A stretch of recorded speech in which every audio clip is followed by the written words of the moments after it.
Apart from ruling over vast empires and territories comprising of hundreds of millions of people, kings and queens have private lives and unique lifestyles of their own. Lifestyles that may be shocking, surprising and unexpected. In this video we will be looking at Queen Victoria's wild royal sex diaries that she recorded.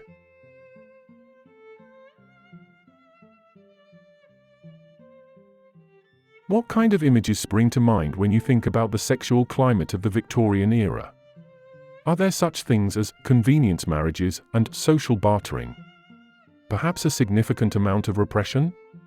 It seems that our understanding of the Victorian era in sexual history may be more than a bit skewed than we first thought.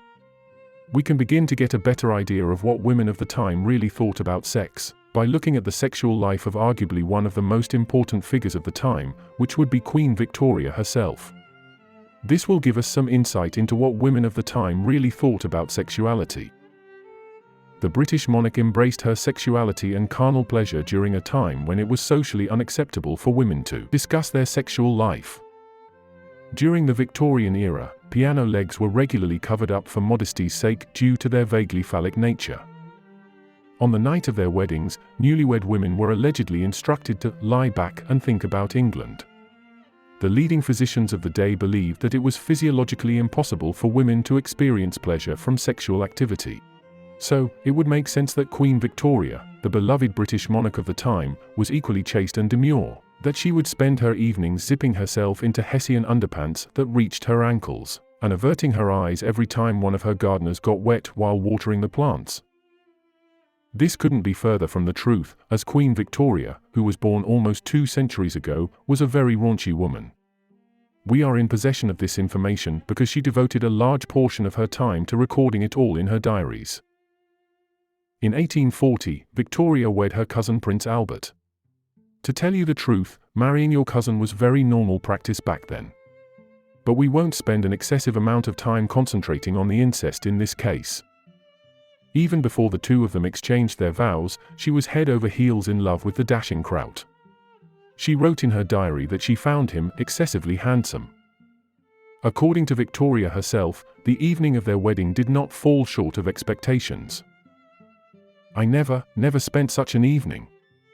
My dear Albert sat on a footstool by my side, and his excessive love and affection gave me feelings of heavenly love and happiness I never could have hoped to have felt before. He clasped me in his arms, and we kissed each other again and again. This was the happiest day of my life," she had written. I believe that all of us are able to read in between the lines here.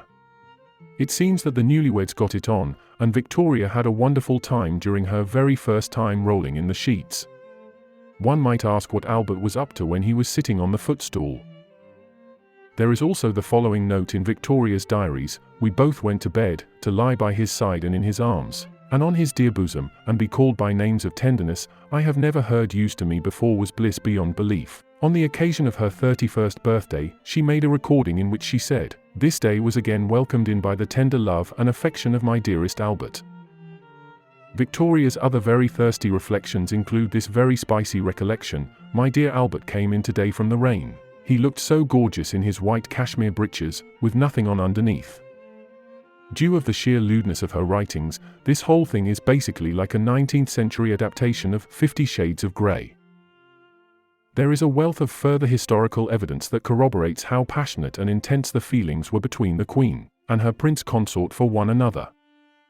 It is alleged that the couple had a unique button installed in their bedroom at their enormous vacation home on the Isle of Wight so that they could ensure they had the utmost level of seclusion possible while staying there. The plan was for them to be able to lock the doors from their beds, ensuring that a footman carrying a tea tray would never catch them in the act of being sexually active. There is a persistent urban legend that Prince Albert was so well endowed that he had to wear a special ring around his little prince in order to pull it to the side and prevent it from protruding in an unsightly manner from his trousers. This myth has been passed down from generation to generation. Take into account the fact that they had 9 kids. After the Queen had her last child, her physician reportedly told her, "You shouldn't have any more children." The Queen's doctor whispered these words to her. According to reports, she responded by asking the doctor, "What, no more joy in bed?" Victoria's obvious love for her man extended beyond the confines of the bedroom, and the couple frequently exchanged suggestive presents with one another.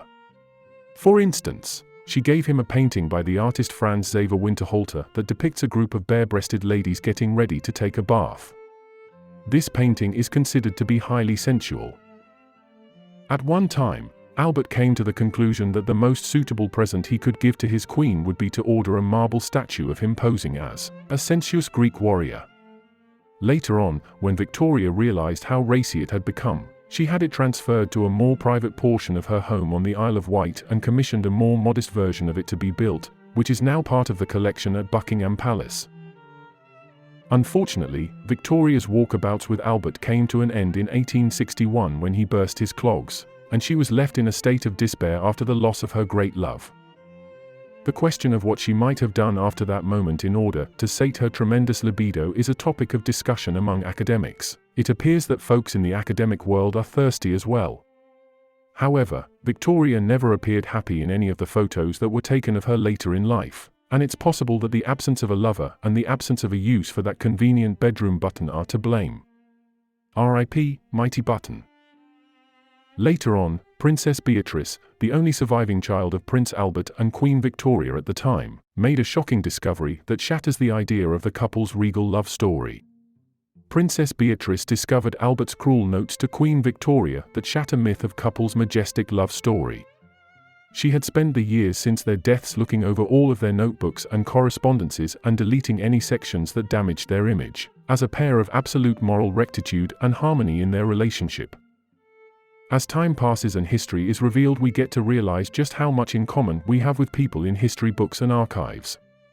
We get to understand that their day-to-day pursuits were just like ours today.